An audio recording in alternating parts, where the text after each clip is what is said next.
Welcome to my next video.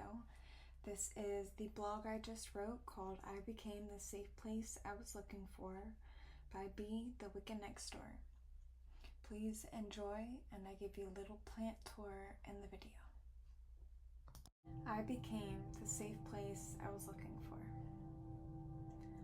There was a time when I thought safety was a person. I thought it was finally hearing, "I'm proud of you." I thought it was someone choosing me. I thought it was a family that understood me. I thought it was finally becoming enough. For years I kept knocking on doors that were never really home. Some opened just long enough for me to believe they would stay that way. Some never opened at all. Some taught me that love can exist without understanding. Some taught me that understanding can exist without love. Eventually you get tired of standing on someone else's porch hoping they'll invite you inside. So one day, without realizing it, I started building my own. Not a metaphorical one, an actual porch. And apparently every bird in Maryland got the invitation. I laugh because if someone had shown 20-year-old me this life, she would have assumed she completely lost her mind.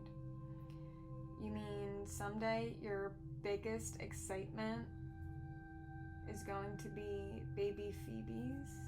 Yes, very much is. I'll interrupt dinner to watch a fledgling flap across the yard. I'll text 20 pictures of a leaf because look at the pink.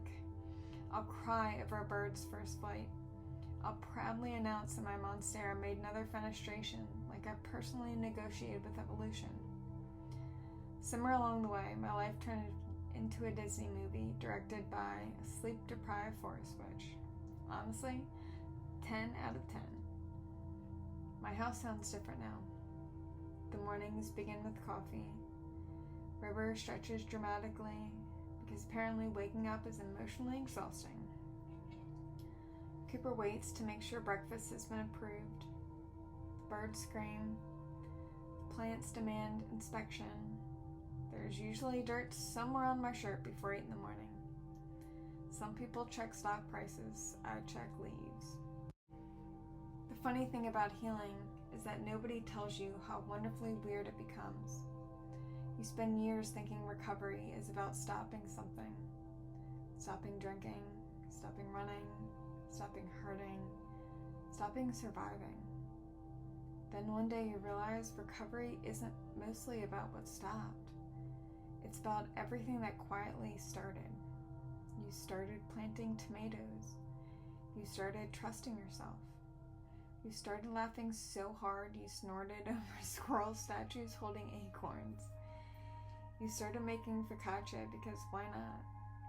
You started buying air plants like you're personally responsible for keeping the species alive. You started believing tomorrow exists.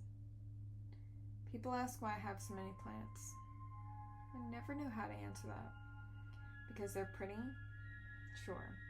Because they're therapeutic? Absolutely. Because every single new leaf feels like physical proof that growth is real? Now we're getting somewhere. Plants don't apologize for growing slowly. They don't compare themselves to the fern next door. They don't quit because somebody forgot to water them once. They simply keep reaching towards the light. Honestly, plants have better coping skills than most humans. Lately, life has been messy. Beautiful, painful, hilarious, all before lunch. I've cried until my chest hurt. I've laughed until I couldn't breathe. Sometimes within the same hour. I've questioned people I love, questioned myself. I've wondered if I was asking too much. I wondered if I wasn't asking enough. Healing isn't a straight path. It's wandering into lows for potting soil and somehow leaving with another plant because apparently emotional support philodendrons are a legitimate medical expense. Don't fact check that. Recovery has taught me something strange. The opposite of addiction wasn't just sobriety, it was attention. I notice everything now. The hummingbird that visits every morning, the frog hiding beneath the leaves, the smell of rain before it arrives, the tiny root emerging from a cutting, the sound a river makes when she dreams, the first tomato, the last firefly, the way evening settles over the woods like someone quietly pulling a blanket across the earth. When you're constantly trying to escape your life, you miss most of it. When you stop escaping, you realize it was waiting for you the whole time. I used to think building a life happened all at once. You'd wake up one morning and suddenly become one of those adults who has everything figured out. Turns out, building a life looks much less glamorous. It's watering flowers before work. It's writing essays while covered in potting soil.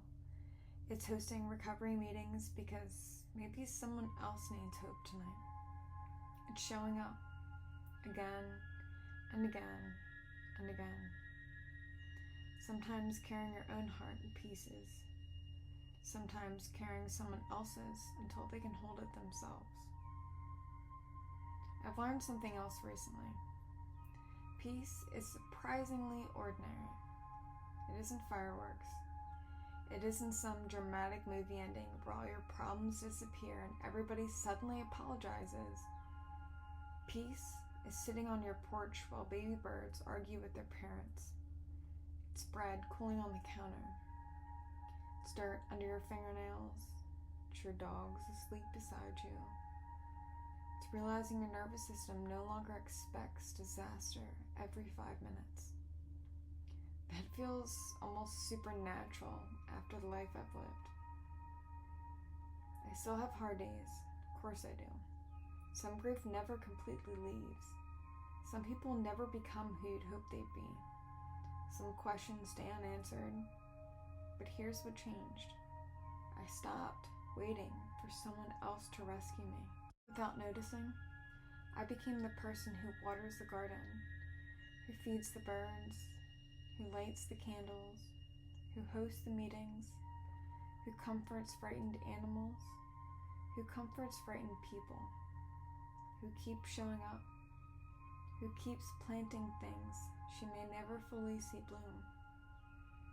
Maybe that's what home actually is. Not a place where nothing hurts.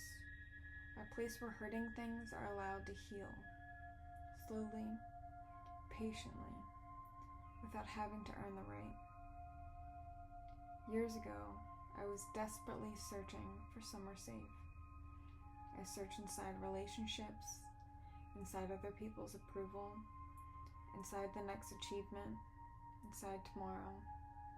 I never thought to look at the woman quietly carrying bags of potting soil through the garden center, laughing at squirrel statues, cheering for baby birds, writing stories at the kitchen table, making bread, building recovery communities, and creating a little corner of the world where living things could simply live.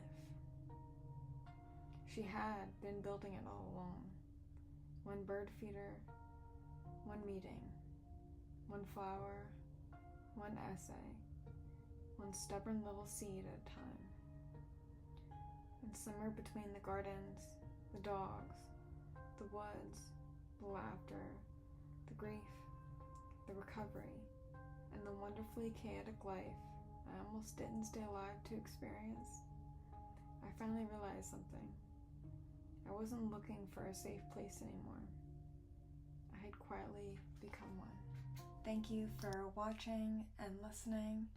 I hope you all have a great day, and I will see you next time.